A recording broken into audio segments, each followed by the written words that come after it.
Hey, it's Dr. Berg here. In this video, we're going to talk about how to raise testosterone in men, okay?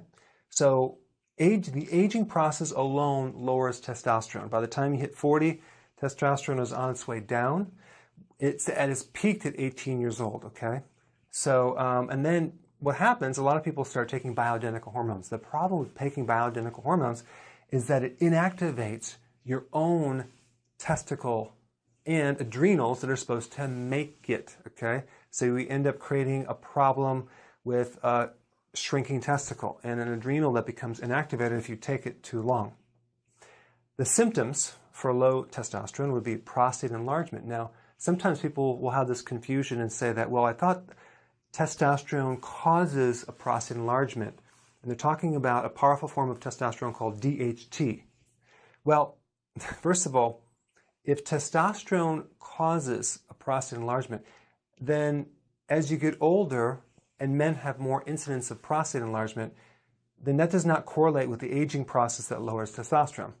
So really what happens is the lower testosterone that makes the estrogen become more. So it's the estrogen dominance in a male body that creates the enlargement of the prostate. In fact, certain doctors use DHT to shrink the prostate.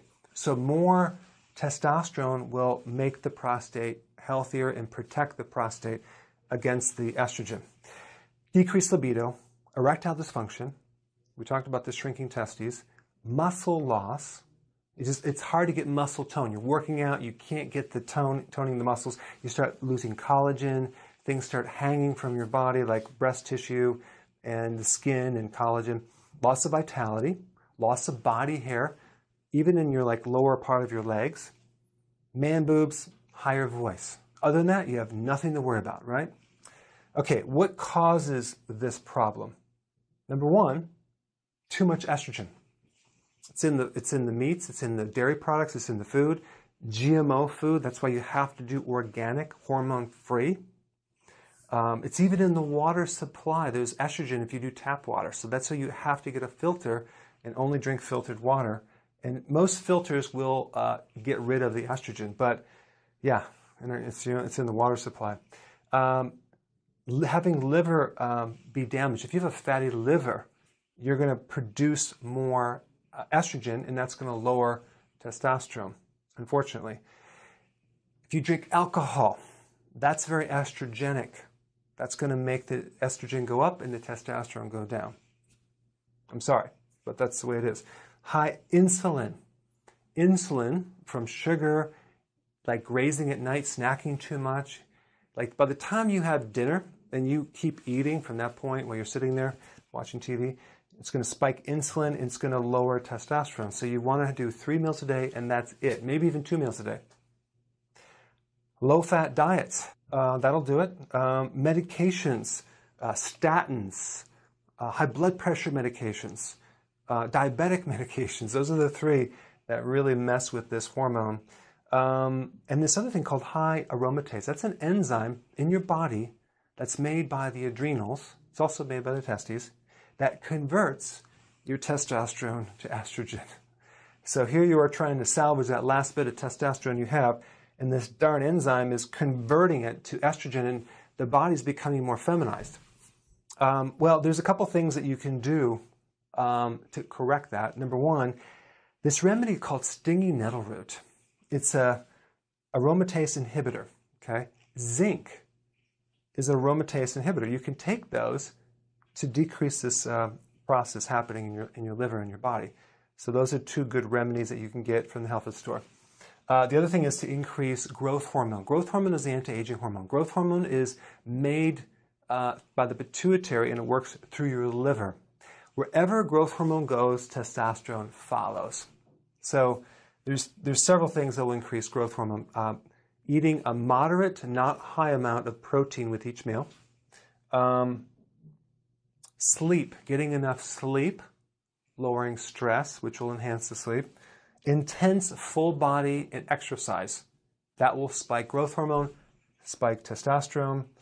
Deadlifts are the best workout to increase testosterone because you're using the upper body and lower body, but you have to get your form down and work up very gradually or you could hurt your back. intermittent fasting, okay? That will also correct the insulin right here.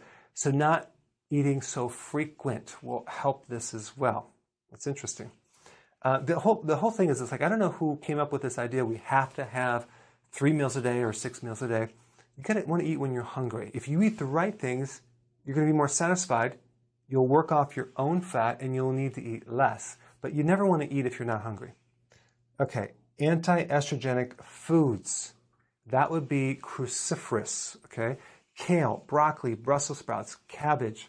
Very, very important to clean out the estrogen, because it could be the estrogen that's holding down your testosterone. If you want something to enhance that, I have a product called Whole Cruciferous Food. It has all the cruciferous. You take about 6 of these, 3 to 6 a day, and that will help you to enhance these cruciferous foods. And then you want to decrease cortisol. Cortisol is a stress hormone from the adrenals, and that is kind of dependent on how much sleep that you get, but also sun. I had this guy, he had this pot belly, and all you have to do is go to Florida for 1 week in the sun, and it just comes right down. It's amazing. So a good amount of sun lowers cortisol. That will help shrink the belly as well. So that's another remedy. Yes, you can do vitamin D in the winter, but if you can get some sun, that would help lowering cortisol. Okay? So these are just some tips to help you enhance this hormone. So put your comments below. Thanks for watching.